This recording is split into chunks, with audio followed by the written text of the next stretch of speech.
the BFFFL.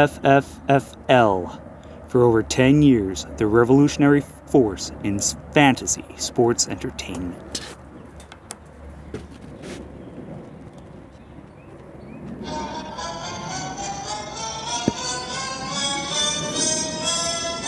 Ooh, yeah! Welcome to another edition of the DawgHouse. I am your host, the original SavDawg. Actually, I am channeling to the original SavDawg.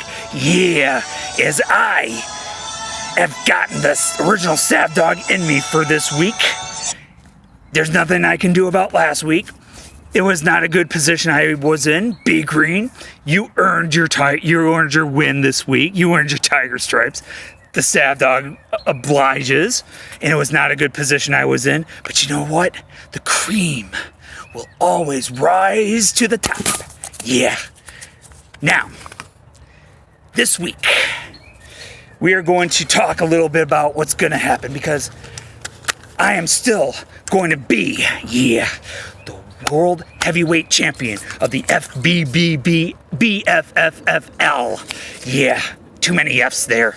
Get the F out. Now, this says NXT. This is next because I'm going to be the next champion. Yeah, there's not anything anyone can do about it. There is no E on here. You know why there's no E? Because I'm like the Omar Vizquel in his prime, especially when he was with the Cleveland Indians. Yeah, and there is nothing that anyone can do about it. There's nothing that Bedell can do. There's nothing that Canada can do. Nothing that Chicago can do. Nothing that Big Ant can do. Yeah. And I am going to make sure that everybody understands it. Yeah. Because this is the year of the SavDawg. Yeah. This week, we have a very special list of the SavDawg. Yeah. It's the top 5 fluke champions of all time. Number 5 is going to be the Auburn Tigers. Yeah. Anything Auburn has ever done has been a fluke. Yeah. From the time they had Scam Newton running around doing his little Superman pose to the point when they had to get a dumb luck Hail Mary on Georgia or that stupid kick 6 on Alabama. They have gotten away with fluke win after fluke win. Yeah. Dumb luck dynasty number 5. Yeah, that's a dumb luck dynasty right there. Yeah. I can't handle that. That is pathetic, Auburn. Yeah, I'm glad Alabama teaches you every year on how to play a real game. Yeah. Number 4.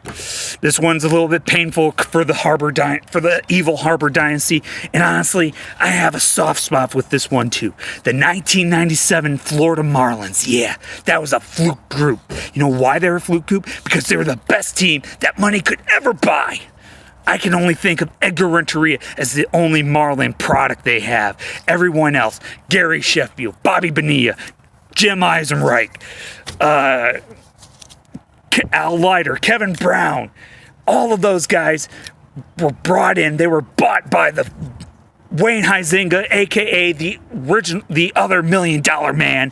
That's all they do. He bought them off, and they won a championship like that. It should have been Cleveland's year. Heck, it should have been Atlanta's year. It could have been New York's year, Baltimore's year, any year. But it should not have been the Marlins' year because they bought their team. That should not happen. In the next year, what happened? They sold them all off. Like it was Ted DiBiase selling off Hercules to Bobby Heenan. It was sickening, man. Yeah, so number 4 goes to the Florida, Miami Marlins, whatever they're going to be. Probably Quebec Marlins anytime soon. Number 3, Number 3, Brock Lesnar. Yeah. Brock Lesnar, you are not a champion of the WWE. You may have been one in the early 2000s when you showed up when you were an actual wrestler. Instead, you just show up because you had a nice big fat paycheck from Vince McMahon. Yeah, that is pathetic, Lesnar. And you can bring out Paul Heyman. That doesn't make you a great champion. Yeah, he made sure that people would buy your matches, but he wasn't you. Yeah, no. And I'm glad Seth Rollins curb stomped you not once, not twice, but 3 times at WrestleMania. Yeah. Yeah, you deserve it, Brock Lesnar. Yeah, go take your money, cash it in UFC, get smacked around, and then beg for Vince McMahon to give you another heavy bag of money. Yeah, you're a fluke, Brock Lesnar. Yeah, and I don't approve of you at all. Yeah, no, I do not. Number 2, and this is a personal one to the SavDawg, James Buster Douglas. February 23rd, 1990, Joe Louis Arena, Detroit, Michigan. I had my shot at facing Hulk Hogan. Yeah. And I should have won that title. That title was mine. But what did you do? You threw the sensational Queen Cherry out of the match. Then you decided to make a quick count like that. Yeah, no, I don't approve of that, Buster Douglas. And then you had the audacity to punch me in the jaw. Yeah, no. The Macho Man, the original SavDawg, does not forgive you. And plus, we had the Sav pup in the crowd that night. Yeah, he was watching, praying that he was going to see the SavDawg win the title. And he should have seen it. But he had to watch it because you had to beat Mike Tyson way out in Tokyo. Yeah, no, that is not flying with me, Buster Douglas. Because honestly, that day, Mike Tyson, you got Tyson on an off night. Heck, even Piston Honda could have beaten him with his piston punch. But you know what? You got what you deserve when Evander Holyfield knocked you out on your butt the next title defense you had. So you know what?